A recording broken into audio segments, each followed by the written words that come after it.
What is up, ladies and gentlemen? Welcome to another episode of VR 365. Yes, it is November 20th. It is Tuesday. It is 11 a.m. What is going on? So Beat Saber for PlayStation VR is currently available, and it is available for $29.99, and I know there are some people on the PlayStation VR subreddit that are a little bit disappointed that they have to pay this $10 upcharge, if you will. But you know what? I know when it comes to the console systems, like if you want to put a game on Xbox or if you want to put a game on PlayStation, for example, Infinity Ward, when they want to put Call of Duty on Xbox or PlayStation, if they have a physical disc, they have to pay basically like a $10 licensing fee to Sony or Xbox for every single copy that they sell. Now, that is for physical discs. Now, of course, if you are selling on, say, Xbox, the Xbox Live Store, if you're selling on PSN, Xbox, Microsoft, Sony, they take their 30% cut. I'm not sure if they also have that licensing fee as well, but that could possibly explain why there typically is a $10 upcharge for a lot of Steam VR games, Oculus games that end up going to PlayStation VR. A lot of times there is an extra $10 fee that is added onto it. And a lot of times that's what the developers are doing. They're just trying to cover this extra fee. So hopefully that is kind of what the situation is over there. But even if it isn't, honestly, if they want to charge a little bit more, they're selling to a huge population of console VR players. There's over 3 million people with PlayStation VRs. It's a much bigger market than it is on Steam to VR players on Steam or on Oculus. Much wider seas, if you will. And they can go ahead and hike that price up a little bit, 10 bucks. Get those initial bursts of sales, and they could always come down later. So that's probably part of it right there. The Rex Terra says they managed to launch it before Dance-Giving. Yeah, and the only thing else that we need right now is we do need a demo. I really think we do need a demo. It'd be nice if there was a demo, because not everybody's going to run out there and buy this for $29.99 right away. And if there was a demo that, even if it only had like half of a song, you know, like 2 minutes of a particular song, and then it cuts out early and says buy the full game, I think that would be a great idea. It'd be something we can show off to everybody out there. Okay, so what is going on today?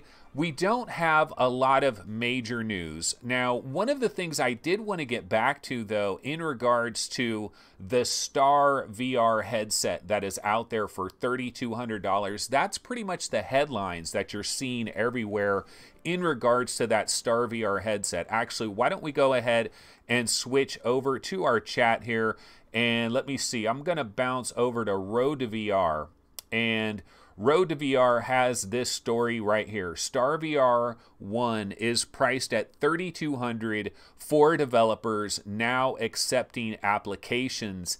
And that's a better headline, really, because when I first heard about it yesterday, I was kind of late on the uptick on this particular story. I heard somebody mention something about it, then I completely forgot about it. Then we got into the show. Everybody was talking about it at the beginning of chat. I didn't notice it, and then, you know, mentioned it a little bit later on. But yeah, so StarVR 1 technically is available for $3,200, but you can't go down to Best Buy and fork over $3,200 to grab StarVR 1. Instead, you have to actually submit to the StarVR developer program. You have to actually be approved. So they're not necessarily mass manufacturing these items, and anybody out there that wants to drop $3,200 is going to grab one of these things. You've got to be approved into their developer program. You have to be a participant. You have to get the SDK, and you have to, you know, be a developer that's maybe working on some kind of location-based entertainment experience. and then you could possibly get StarVR 1 for $3,200. So if you're just a super rich individual and you want to buy one of these things right now, right away, you might actually have a few problems getting your hands on one. So that's one of the things that we have to recognize with this $3,200 price. So I just wanted to cover that real quick. Simon Jones over here in chat says StarVR $3,200. Okay, it's a developer price, but where do they expect to go from there? Paradise Decay says, I have no kidneys left to get StarVR. And I remember that Paradise Decay was saying that he paid, like he spent a bunch of money to grab PlayStation VR recently, and he's all tapped out. And so, yeah, he can't go after StarVR right now. Jim Hall says, actually, QuiVr posted it before Sebastian. Yeah, there's always a race, it seems, between Martin and Sebastian. They are forever in a battle to try to get the news out first on these different headsets. They are the big time hardware guys and do a really good job of that. In fact, actually, speaking of MRTV, I noticed he has a new video up about the Odyssey Plus, and he's basically saying this is the best consumer VR headset, the Odyssey Plus, that you can get your hands on. And I haven't had a chance to watch that video yet, but I'm actually kind of curious and intrigued by it because I've just heard so many conflicting stories about Odyssey Plus, original Odyssey, or whether you want to bypass it altogether because of the hinge and you can't get a proper fit. And I know that there's mods out there that try to get a proper fit with your Odyssey Plus. So there's lots of questions out there. So I will definitely check out MRTV's video on that probably later today and get the lowdown on it. I'm certainly curious about that. But let's see, switching back over here. Let's head back to our standard scene. Cedric Harris 12, what is up? He is checking in. Hey everybody, how's it going?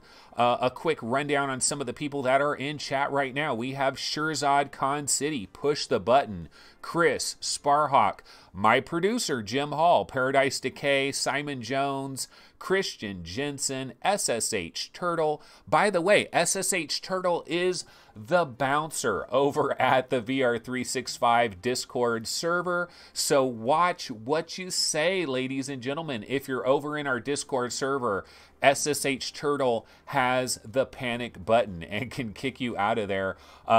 Fluke is in the building. Phil Yarn, what is going up? What is the guesstimation on when Phil Yarn is going to mention contractors at some point today? Chris, Alexander Ritter, a lot of folks are checking in.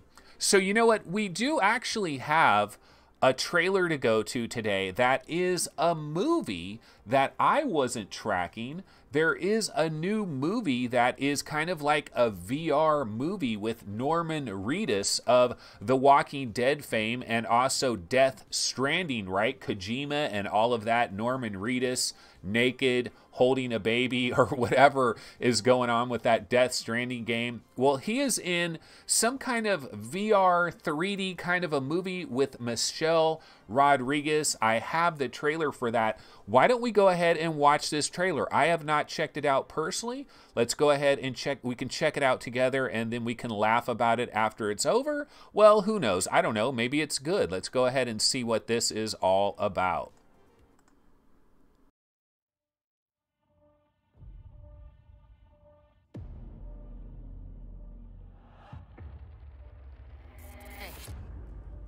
Look me in the eye when I'm talking to you. You've been followed.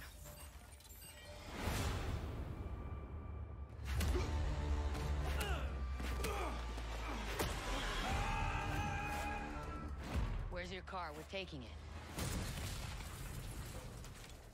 Scratch that.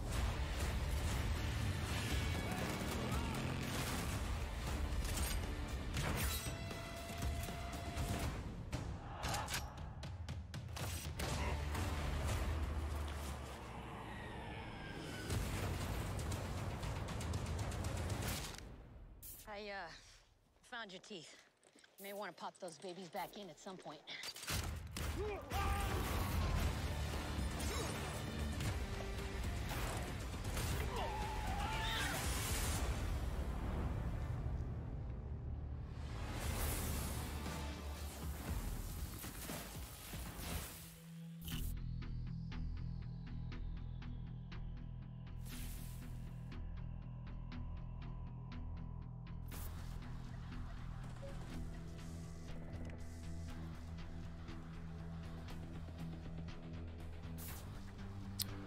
Alrighty, well that is The Limit, and as you can see there, it is directed by Robert Rodriguez of Sin City fame. I believe he did all the Spy Kid movies as well. It is starring Michelle Rodriguez, it is starring Norman Reedus, and you know, after watching this trailer, I gotta say that the Sega CD is alive and well. Full motion video is alive and well. Kind of a choose your own adventure, which, you know what? Honestly, I'm not hating this. In fact, I'm kind of a fan of this, and I'm kind of curious how they're going to do this and how this is going to work. I would like to check this out personally. I mean, that really, when she walks up and like starts talking to you and looking at the camera and be like, hey, come on now, let's go. You know, that type of thing. It really reminds me of these old Sega CD games from way back in the days. Do you guys remember Night Trap? Do you guys remember Sewer Shark? Or my personal favorite, Ground Zero Texas. Back in the early 90s, we had something called the Sega CD. It was a peripheral for the Sega Genesis, kind of started the whole multimedia era, which was a really weird time in the mid-90s in video gaming land. No one really knew what was going to go on or what the future of video gaming was. Was it going to be full motion video? Was it going to be these choose your own adventure style cinematic things? And that's kind of what this looks like, but I don't know. I don't know how much actual interactivity is included with this, but I guess this is out there right now. They keep showing an Oculus Go headset in this advertisement. So I'm assuming you can grab this on your Oculus Go. I'm assuming you could probably watch this on your Oculus Rift. And I'm guessing you might be able to see this on your Vive, Windows Mixed Reality as well. I honestly don't know like what the price is for this. Now, Phil Yarn is saying $4.99, $5. Chris says, sadly, this looks like 360 video, so it will probably suck. King Hell says, wait a minute, is this a VR short? Like, what is this? Sparhawk says, I liked it, and it's 180 video. Phil Yarn says, Night Trap for too much unwarranted bad press. Yeah. Tomcat Alley, Greg's VR is checking in. So Greg's VR knows what I'm talking about here with the Sega CD and Choose Your Own Adventure and full motion video. He's talking about Tomcat Alley. It was his favorite Mega CD game. And you know what? I like this stuff. I think it's kind of cool. I think it's interesting. I think, you know, I was a big fan of the full motion video games way back in the day. And when they died, it was kind of sad in a way. It was kind of sad because everybody was like, if you talk to most people about those old full motion video games, they thought, oh my God, they were the worst thing ever. But I always felt like, well, you know what? Maybe we could have kept exploring that. Maybe we could have kept figuring that out. And I always wondered what a full motion video game would look like if it was full screen, 1080p, crystal clear video. Because you remember back in those Sega CD days, you're talking about a tiny little window that was in the center of the screen. The Sega CD could only put like 32 simultaneous colors, so it was all pixelated and blocky. You couldn't really tell what was going on. And I always wondered, what would that look like if it was like full screen, 1080p, crystal clear, 5.1 surround sound with all of the modern day technology? And we've kind of bypassed that, and now it's gone into VR. And I've talked about Amaze 3D a number of times, which is available on the Oculus Go. I know it's also available on a number of other platforms as well, but it looks pretty damn good on the Oculus Go. The 180 videos, the 360 videos, especially the 180 stuff. And yeah, there is some stuff that is kind of borderline prawn that is on Amaze 3D, and I'm not really talking about that. But they do tend to have some kind of choose your own adventure kind of a stuff. And I think that's super cool. So if you were a fan of those old Sega CD games back in the days, if you kind of have a nostalgic, you know, if you're missing that full motion video stuff, you know, maybe this is a new kind of thing that we're going to have where it's almost like full motion video has come back and made a resurgence. I think it looks pretty cool. $5. Main Fan says Sewer Shark, Night Trap, Tomcat Alley, Ground Zero, Texas, Supreme Warrior, Slam City with Scottie Pippen, Double Switch. Yeah, Marky Mark. Do you guys remember Marky Mark?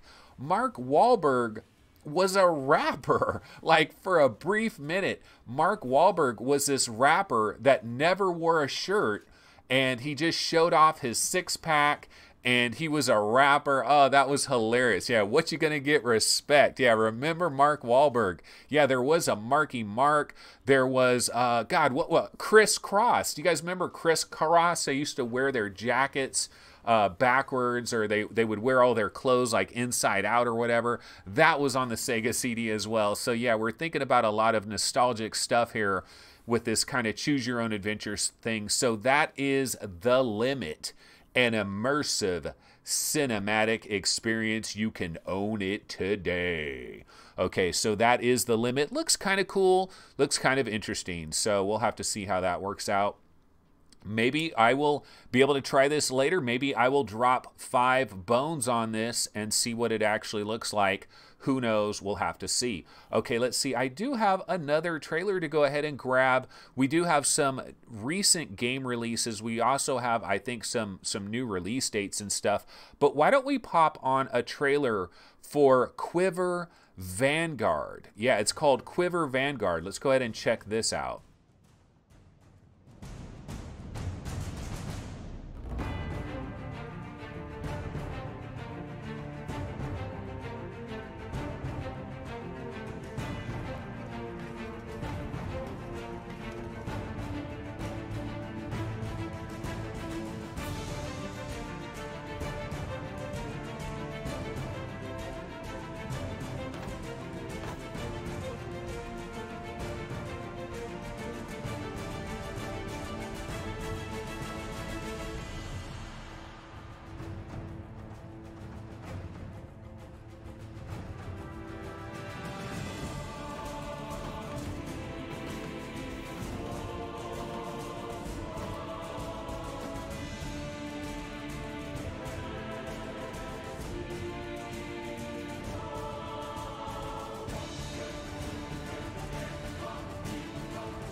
Alrighty, that is QuiVr Vanguard, which I believe this is available right now.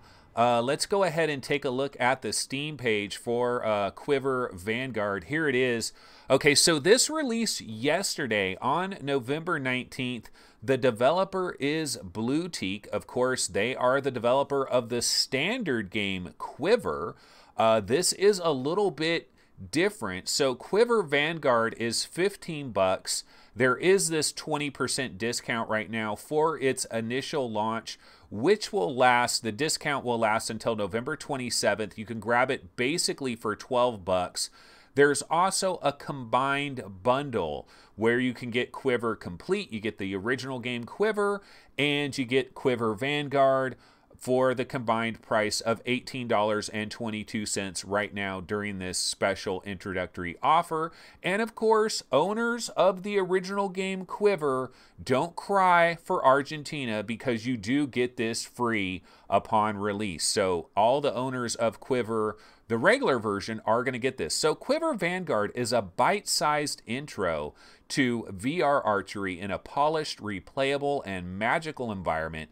Grab your bow and some friends and jump into the game that was shaped by the VR community. That is QuiVr Vanguard. Let me see, I'm going to click on Blueteak real quick here, because I wanted to go to the regular QuiVr.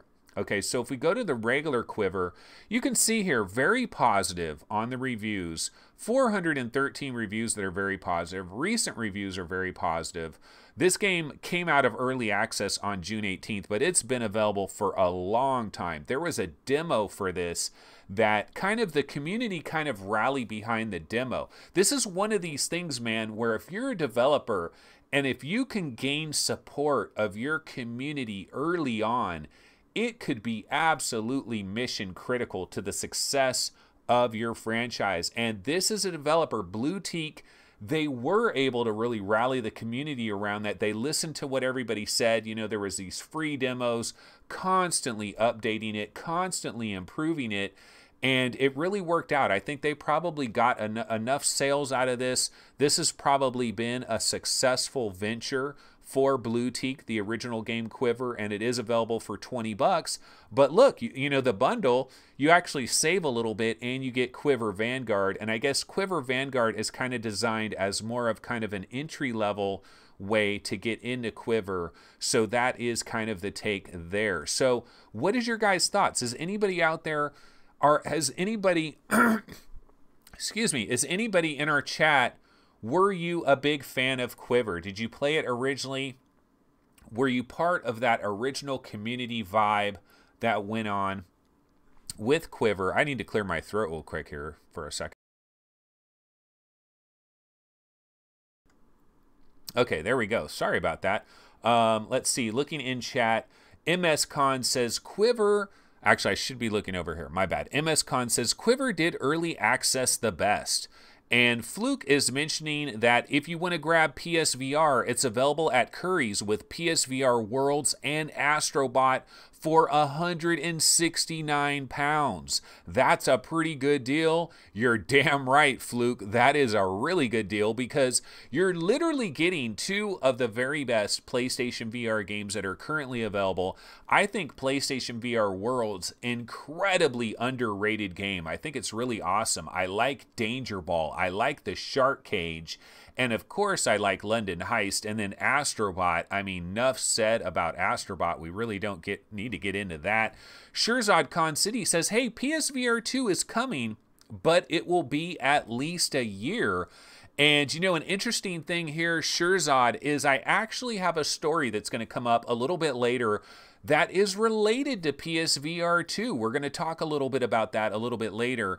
But yeah, SSH Turtle says, I want to try QuiVr. Well, you know what? There is a demo. Simon Jones says, love the demo. Back in the day when VR was new and exciting. It is no longer new. It is no longer exciting. That is Simon Jones. But yeah, no, there is a QuiVr demo that you can grab if you want to get into that. So that is QuiVr Vanguard. Okay, so another trailer that I wanted to throw on here real quick. Let's see here. Okay, so there's a game called Protocol that is coming up in the not too distant future. It might actually arrive later this month, maybe December. It is kind of one of these games that's flying under the radar. I've talked about this a number of times. In the VR gaming world, we have these big prime time games that we know about, and then we have a whole bunch of other games that are flying under the radar to a degree, and Protocol is one of these, and there is a new trailer for it. I wanted to check this out, so let's go ahead and check this trailer out real quick. How we met is a stupid story. Both drunk. Either of us barely remembers a thing, but our adventures after the hangover have been just awesome. Oh shit, I'm screwed. The work is waiting for you. You have to follow the protocol.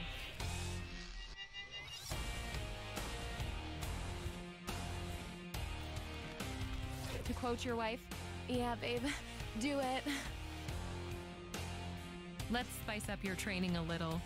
Hey, Tin, this is not funny. I have no other option, I guess. Nope. I thought you liked games a bit rougher. Hey, maybe we need a safe word here. No worries. Your suffering will end soon. You're going to die, human. How we met is a stupid story. Both drunk. Okay, well, that is the Protocol trailer, and you can see here that they're trying to go for a little bit of a comedy factor as well. I kind of like these graphics, you know, some of the graphics that I've seen here. This is one of these games where I happen to notice it on Steam when I'm looking for some of these titles that I feel like they are kind of flying under the radar a little bit. And you guys may have seen some of the episodes where I kind of just look at the logos and try to figure out, just purely based on the logo, whether we should have any interest in some of these games at all, or whether we should have like zero interest whatsoever. And Protocol had a halfway decent logo and has some pretty good looking screenshots. And this is a trailer that was released recently, kind of an indie trailer. I mean, certainly not the most incredible trailer we've ever seen. But let's go ahead and switch over here to our web browser window. And you can see this is the Protocol Steam page. And this, see, I kind of like this logo here. I thought it was halfway decent compared to a lot of the other logos that are quite craptacular out there. This is coming to us from a developer, Fair Game Studio. Now it says release date November 2018. Of course, it's November 20th. We're starting to run out of days in November, but you can see here they just posted this on November 19th. Protocol is right around the corner. In the meantime, behold the new release trailer. And so that's what I grabbed, the new release trailer. And you know, I don't know. I mean, so this game is available on regular PC. You can also play it on VR, so it's available in flat mode as well. And what do they describe about this game? It says, by signing below, you agree to follow the protocol. Protocol is a program of strict rules created to make first contact with an alien life form that got shot down in the Arctic Circle. So it appears to be kind of like an alien thing, maybe kind of like the movie The Thing. Like, you want to talk about an awesome freaking movie.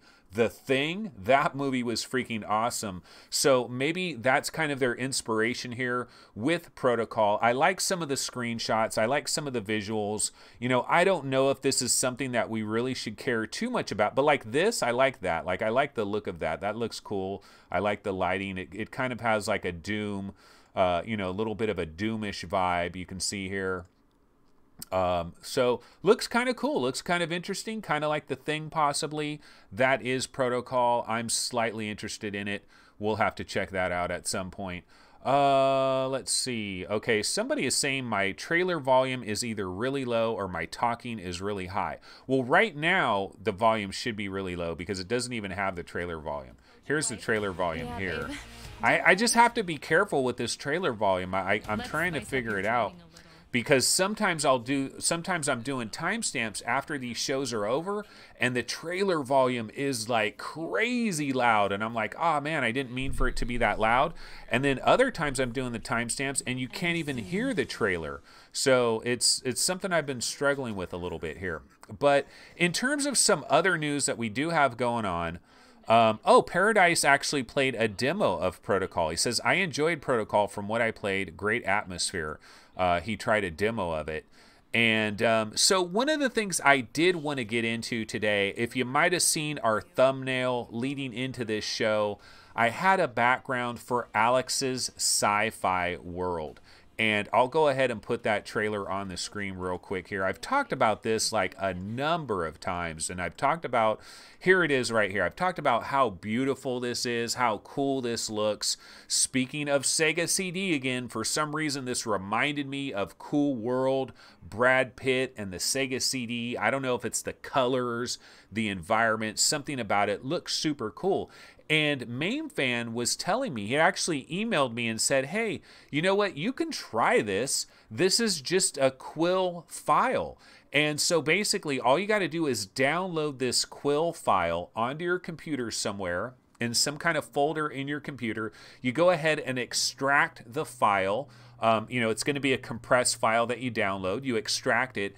And then basically what you do is you open up Quill. You go into the menu and the menu will pop up kind of on your wrist, and in the very right corner you'll see a little folder and you can select Quill files that you have downloaded, and that's what I did. So I went ahead, I downloaded this last night and I actually got into this thing and actually tried it out firsthand. In fact, I even put my wife in it and she was pretty amazed by it as well, because what this is if you've tried Dear Angelica, you kind of know what this is. It's basically like an interactive piece of art. It's an interactive work of art. You can see there's a lot of little moving animations that are happening.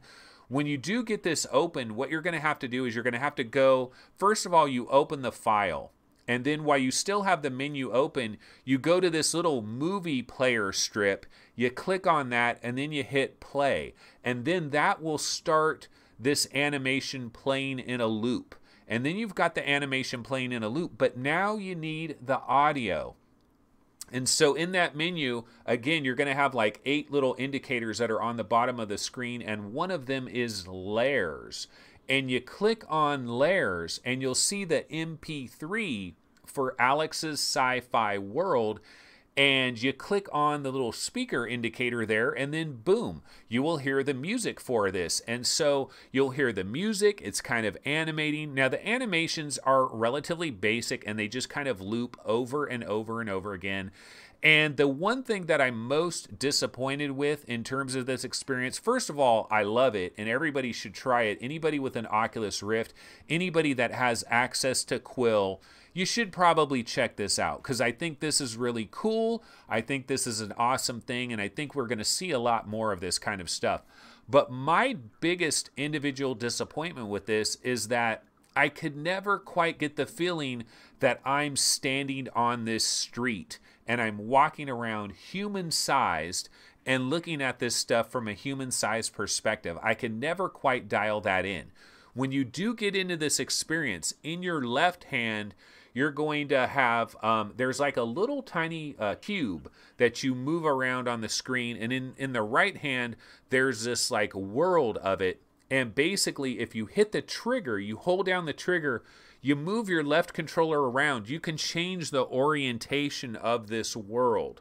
You can turn it like this way or that way or tilt it. You can do a lot of different things with it like that.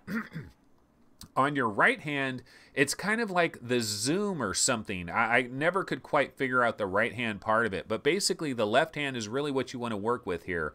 And so you can take this little cube, you can move it forward in the world and like click on it and kind of pull yourself forward. So you can go to all the different little areas where this world is happening. You can kind of raise it up so that like the world is like right here and you're seeing like this little car drive by and you're seeing, you know, you can raise the world so it's just right here, or you can lower it down so you're standing over it like a Godzilla, and you can kind of zoom in a little bit and see all of this.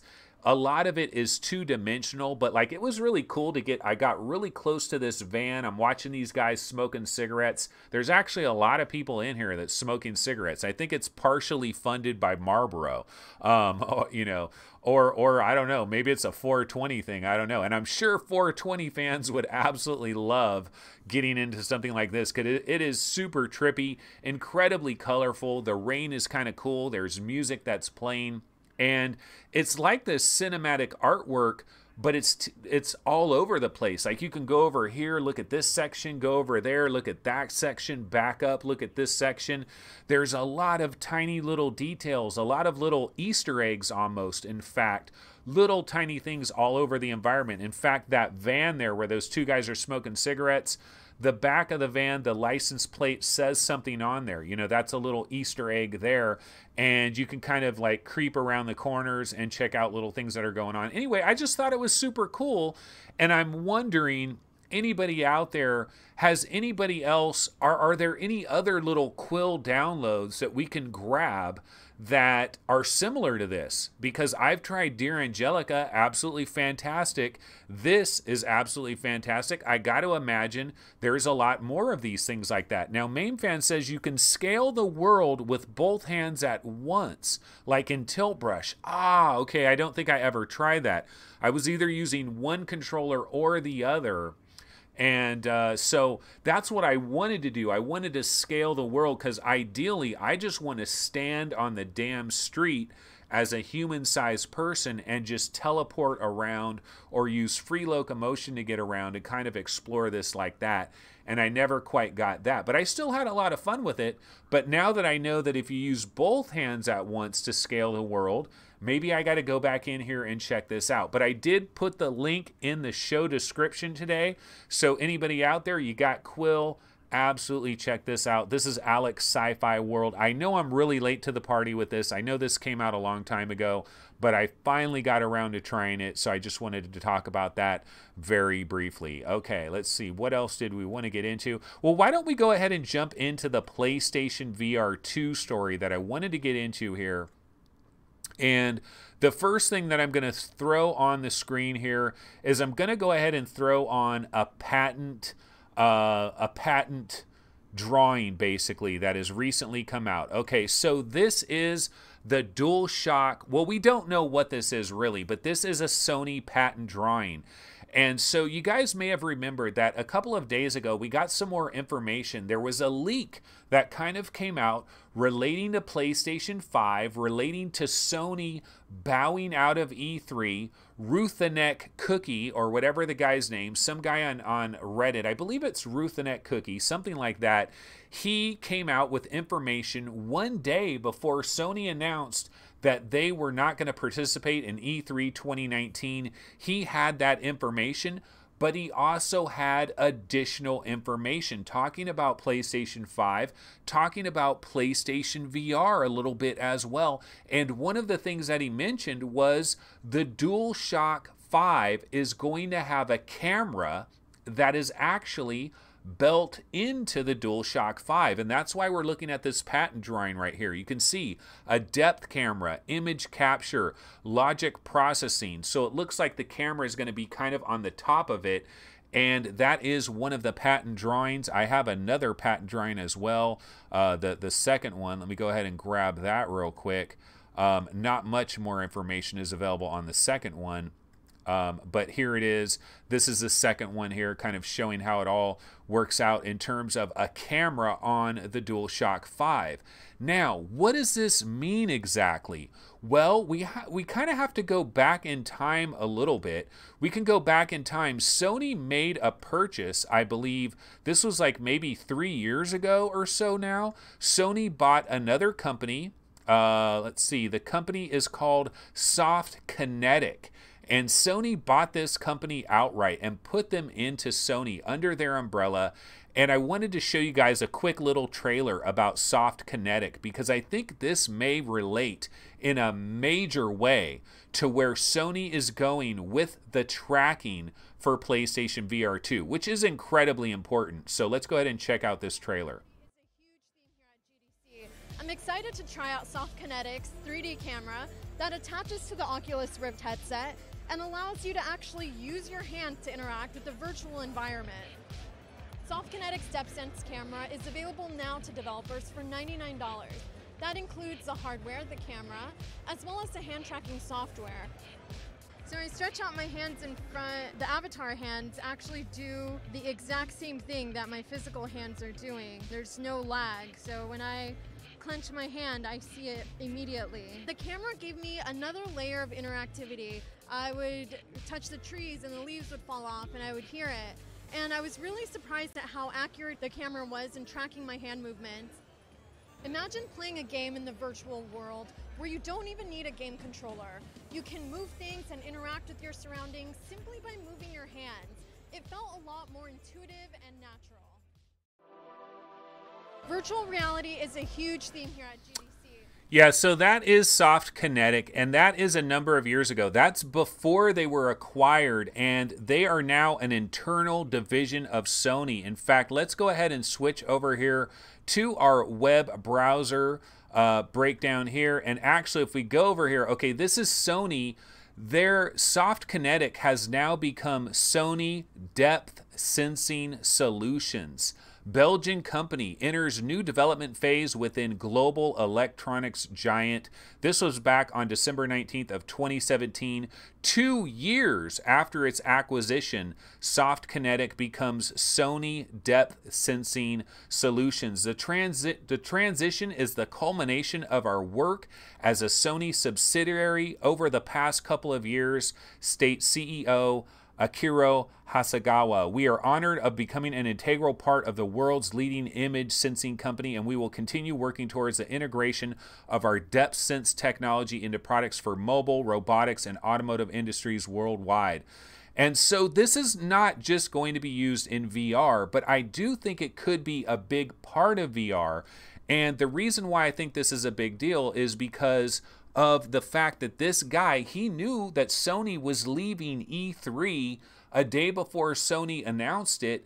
And then he also said that the DualShock 5 is going to have a camera that is actually built into the DualShock 5. So it kind of seems like Sony is going with a completely different kind of a tracking system for PlayStation 5, for PSVR2, and this could be part of it. And I've seen some other videos that SoftKinetic has done, and basically what their technology is designed to do is their technology is designed to analyze your room. It's very similar to like what Magic Leap, a lot of other companies are trying to do in terms of having cameras that can analyze your room, your sofas, your coffee tables, your cat, your dog, anything that is in your room, and kind of overlay a mesh on that and kind of understand that from a depth sensing standpoint.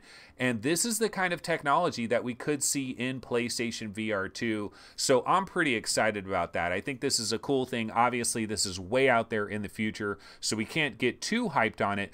But you know, it's funny. I was over on NeoGAF. This is where I was reading a lot of this information. And you know what? I've talked in the past about the haters, about pancake gamers, about flat gamers that just want to see VR die in a boat fire. And it used to be a lot worse a couple of years ago. I mean, it was way worse. There were so many haters. And the good news is the number of haters have reduced dramatically. However, they still exist. I mean, they were coming into this thread. A lot of them were incredibly pissed off that there's going to be a camera in the DualShock 5. They're like, what is it with this damn VR shit?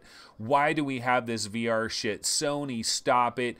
VR is a failure. You know, this was a lot of the talk that was going on in there. And in fact, let me go ahead and grab, I went ahead and grabbed one of the quotes that was in this NeoGAF thread where people were talking about these Sony rumors, just to show you that the NeoGAF hate is strong and it's still alive and well, basically. And here's one of these NeoGAF members, and he says, built-in camera and VR couldn't be further from what I want. They need to give up on VR. And this is just one of many of the quotes that were in this thread. So VR hate is alive and well. It is still out there. It does still exist. It has died down to a slight degree, and it is better than it's ever been, I think, in terms of there's not as many haters. They don't rally around each other quite as much as they used to, but there's a lot of them out there that still have this really powerful hate towards VR. And we've talked about this in the past. What is it about these haters? Like, what is their problem? Like, what are they so afraid of? And I think that's basically what it's all about. It's about fear. They have their way of life. They think of themselves when they're going to play a game.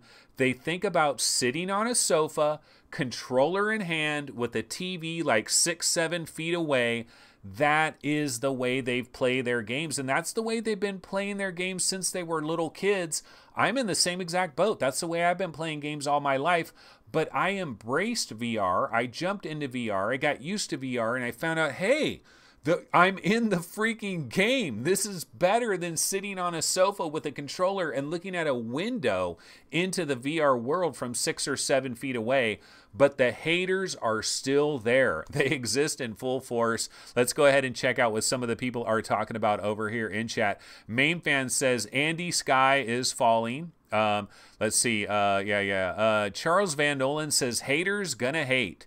Shirzad Khan City says they hating because they want Sony to focus on exclusives instead of wasting time with VR. And Charles Van Nolan says, yeah, they're full of fear, scared. And that's pretty much what it is. It's just kind of like, a lot of people just don't want change. A lot of people are just very resistant to change.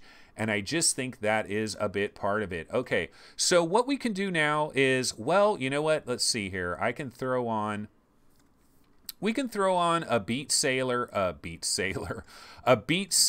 trailer in celebration of the arrival of Beat Saber today on PlayStation VR. This is a pretty big day. This is going to be pretty huge. We really got to hope that this thing really resonates and popularity is really strong with this one, because this could help, you know, a rising tide lifts all boats. We're dealing with these haters out here. We need to eliminate the hate, and we need to start to celebrate and make VR a little bit more popular. And I think Beat Saber can go a long way towards that. But I was going to go ahead and check out some of the stuff that's going on in chat real quick, and then we can get into our bonus feature where we're talking about the best games of 2018. And yesterday we did January, and today we could do February, but I wanted to check out chat real quick here. Sparhawk is saying lazy people and don't want change. Paradise Decay says the VR haters are the ones who want Diablo on mobile. No, I think they're hating that as well.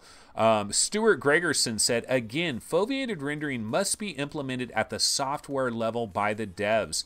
It also requires eye tracking on the hardware level. I think some of that talk is related to StarVR and the $3,200 headset. Some people are saying, I know MameFan has commented that he'd buy it if he knew that foveated rendering would work on a lot of Steam VR games, but it does appear that they have to be baked in. Chris Gould says the haters never tried a Viewmaster when they were kids. Rudel Zavedno, VR is great. Once you try Elite Dangerous VR, you can't go back. Fuzzy Dragon says Red Matter was a travesty of bad writing and horror. Sci-fi design from a developer that has no excuse. Red Matter, we got to duke it out, baby. Let's play some Creed. Let's duke it out, because I am a big fan of Red Matter. Now, I will admit, I absolutely will admit that the Red Matter story gets really goofy at the end. They go a little bit too far with the goof factor. I will not deny that in any way, shape, or form. But I still absolutely loved and adored Red Matter as a game, just because graphics are so beautiful, the sound is so beautiful, the performance is really good. I thought the puzzles were pretty good. I'm a fan of Red Matter, and I will defend Red Matter to the end of time here. Sparhawk says VR could bring the end of pancake gaming, and they fear that. And fear that they should, because I'm telling you, VR, AR, it is a runaway train, ladies and gentlemen. I've seen this fear before. I remember this fear. If you go back to the mid-90s, there was the same exact fear when 3D started to approach, and all these games started to go to 3D. We got the Sega Saturn, the original PlayStation, Nintendo 64. 3D games had arrived, but so many people were still playing their Sega Genesis, their Super Nintendo, and they loved these 2D games. They loved 2D platformers. They were familiar with 2D games. They understood 2D games. They knew how 2D games worked, and they were comfortable with 2D games, and they did not want 3D. They hated 3D. They hoped that 3D was a passing phase, and look at what happened with that. 3D has completely dominated ever since then, and 2D is pretty much left to people with nostalgic thoughts, or, you know, going for kind of that retro vibe and everything with that. And 2D still exists. It's still there. Flat gaming is still going to exist, but VR and AR is going to run over everything. It really is. It's simply a matter of time. Now, I know a lot of people might say, dude, Anthony, you're way too optimistic on this thing. We have no proof that this is going to happen. It's going to happen. Just play Poker Stars VR for 5 minutes and you'll realize it.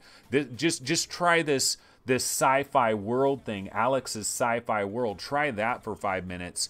try, you know, Amaze 3D for 5 minutes. It's going to take over. There's just no stopping it. It's simply a matter of time. Now, it may take 10 years, and it could be a long, painful 10 years, but it is going to happen.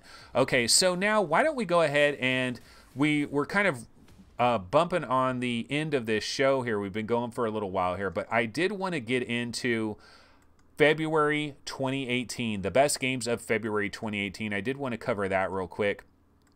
But before we cover that, let's kind of do a recap of what we had on yesterday. So yesterday we talked about the biggest VR games of January 2018. Here's a quick recap. Primordian arrived on January 20th. The Impatient arrived on January 23rd for PlayStation VR. Cyube or QuiVr arrived on January 26th. And Kin arrived on the final day of January, January 31st. I believe those are the 4 best games right now that came out in January 2018. Now, if you disagree with this, hop into our Discord channel, because we have a VR game ranking section of our Discord channel where we're kind of discussing this back and forth. And I challenge, if anybody knows of a major VR game that came out in January that I missed. Now, I'm not talking about something that was early access for 9 months in 2017 and came out of early access in January. I don't care about that. We're talking, when we talk about a game released the day they start taking your money, that is when a game released, in my personal opinion. So these are the best games of January 2018. Now you're going to see that there is a very important game that is missing from this list, right? In Death, right? In Death, right? Well, In Death was actually not a January release. In Death was scheduled for January, but it got delayed. It got delayed several times, actually. If you go back into late January, you'll see that this happened. In Death technically arrived on February 1st, and it's definitely one of the absolute bangers of February 2018. And I personally believe this game is absolutely in the running for VR Game of the Year. Now, I noticed that somebody in chat was saying In Death is more like a demo or something. They just didn't get it. And I'll tell you what, man, In Death is the kind of game you gotta keep banging away at it. You're not going to notice the brilliance until you've sunk 7 or 8 hours into it. And then another 20 hours later after that, you're going to notice more brilliance. And then another 40 hours after that, you're going to notice more brilliance. This is a gamer's game. It's all about play mechanics. How many VR games have we been in? Now, there's a lot of great VR games that have immersion and all this other bullshit, and all of that is great. But at the end of the day, we got to get back to actual play mechanics and actual fun factor, and like pushing buttons and having it feel good, you know, and feeling the quality of the play mechanics. And that's where In Death takes every other VR game and it just slaps their face like this, because the play mechanics are on another level. It's a gamer's game. This is not the kind of game you're going to understand in an hour or so. You got to spend a week with this thing. But I guarantee you, anybody that has spent several weeks with this, you know what I'm talking about. Phil Yarn says, yeah, In Death is very, very solid. Tom Lloyd says, is In Death single player only? Yes, it is. Hussein X says, In Death, I bought it too. I still got to play it. People, stop buying games that you're not playing. This is not a collectathon like Pokemon. Now, I know Steam, they love it when you do this. They love it when you collect games, but stop the collection. Buy a game. If you got to make a rule with yourself. If you're going to buy a game, you got to play it that same day. Make that rule. Even if you only play it for a half an hour, you got to go into it and play it that same day. Do not collect games. Oliver Cook says it's the Dark Souls of VR. Okay, so In Death was the first big banger to come in the month of February 2018, but it wasn't the only big banger. There are other big bangers. In fact, we have, let me see if I can grab it. We have Sprint Vector. Yeah, Sprint Vector arrived on February 13th, and this arrived on all major VR platforms. Is available on PlayStation VR, on the Oculus Store, on Steam. You could play it on Windows Mixed Reality as well. This, of course, is Survios, and this is kind of like Mario Kart in VR. I think it's really good. I think it's incredibly colorful. I still feel like the controls are a little bit hard to figure out. There is definitely a learning curve here, but I was a fan of Sprint Vector. Now, is Sprint Vector going to win VR Game of the Year? No, let's not kid ourselves. But one of the things that we are doing with this celebration, we're celebrating all of the best VR games of 2018, and I do believe Sprint Vector is a game to celebrate in the month of February 2018. I think it is worthy of celebration. It did arrive on February 13th, and it is a pretty solid game back in the month of February. Now, speaking of bangers, though, goodness gracious, we got another big banger that I got to get to here. Let me see if I can find it. Where are we? Hold on, I'm looking for my other trailer. Damn it, did I not get this trailer somehow? I was having some problems downloading some trailers. Oh, here it is. Okay, we have it. Okay, another big banger. I was worried there for a second. Another huge banger. Brass Tactics. Yes, Brass Tactics arrived on February 22nd, an Oculus Rift exclusive. This is a real-time strategy game. This is one of these games similar to Tin Hearts, similar to a lot of games where this is not my bag, this is not my style. I'm not into real-time strategy. In fact, I'm way out of my element when I'm playing a real-time strategy game. I don't know what the hell I'm doing. It's so chaotic and confusing, and just like, I don't have fun with these kinds of games. But I heard such great things about Brass Tactics. It was such a big game when it arrived on February 22nd, so I had to jump into this thing, and holy smokes, is it one of the best examples. Honestly, guys, this could be one of the very best examples of how VR can revolutionize a genre that we've known for so very long. This is an absolute revolution, I think. I think from this point forward, VR and AR, real-time strategy games are never going to be the same. Hidden Path Entertainment has showed us the way forward. The way you can raise and lower the table with effort, without any effort whatsoever. Effortless to raise and lower the table. Grab the table. You can, I mean, the table is like 25 feet long or whatever. It's this huge gigantic table that this warfare is taking place on, and you could quickly get over to the other side of the table by just grabbing it and pulling yourself, just pulling it towards you, raising the table up, raising it down. You have a lot of detail in all of the little characters that are running around on the table. You've got, you've got your soldiers on the ground. You got your cavalry. You got your bow and arrow guys.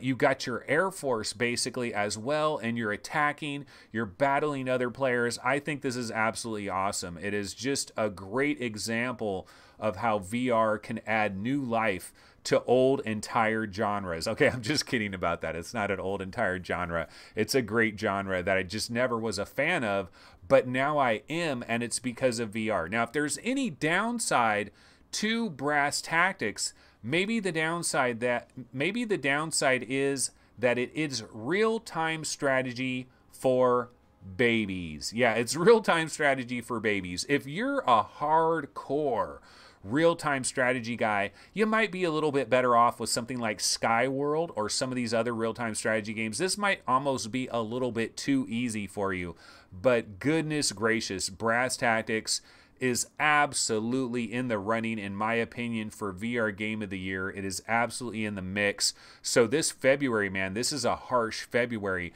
and we've got one more game to talk about in the month of February. Another big banger to talk about. And of course, what am I talking about? Well, I'm talking about Moss from Polyarc. Yeah, we got to remember, Moss arrived on February 27th to PlayStation VR, and Moss is another amazing example of how you can take a third-person platforming game, a genre that we didn't think would work very well in VR at all, a genre that some people wonder, why? Why would you even do this in VR? Well, this is why. Because you can make some magical experiences.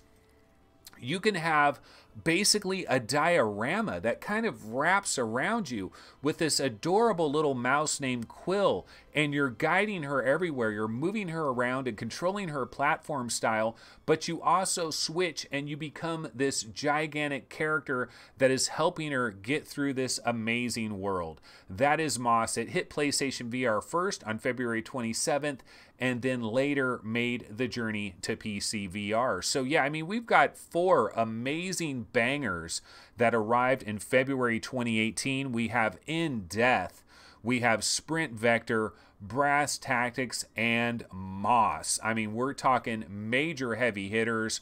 All of these games probably, other than maybe Sprint Vector, I want to give it a little bit of recognition here, but it probably isn't really in the running for Game of the Year.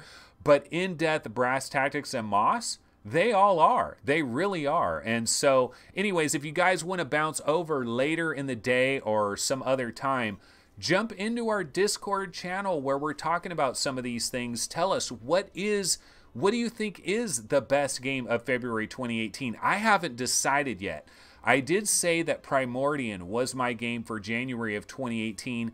I have to think about this for a little while, man. In Death, Brass Tactics, Moss, that's pretty damn tight. I think I'm going to go with In Death. I think I'm going In Death.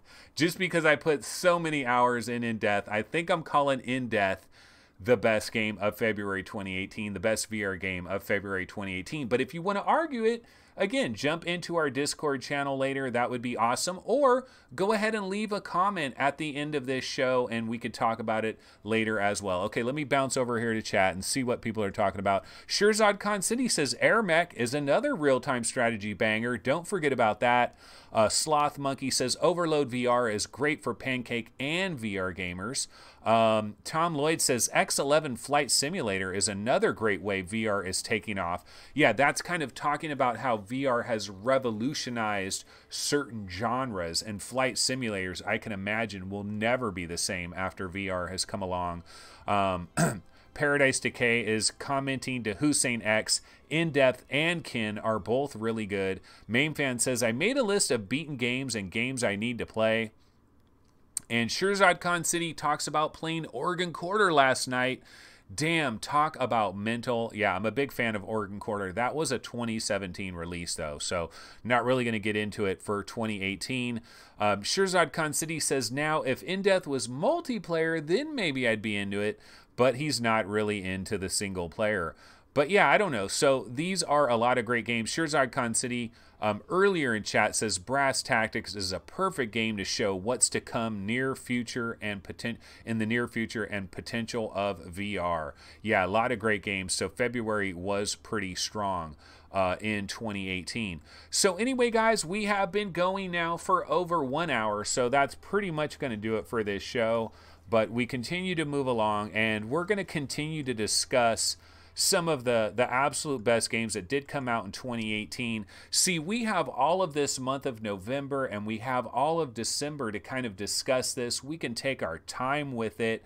We can kind of marinate with the best games of 2018, and then we can have our Game of the Year awards in late December. I'm looking forward to it. But that's going to wrap it up for this particular episode of VR 365 Live. I believe we're on episode 16, but don't quote me on that. But you know what? You can really help the show out. Subscribe to the channel. Like the show. Like this particular episode. Leave comments.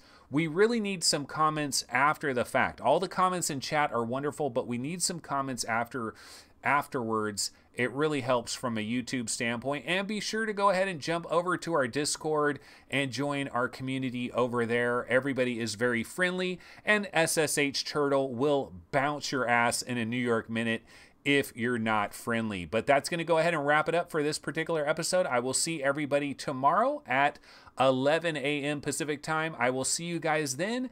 Take it easy. Later.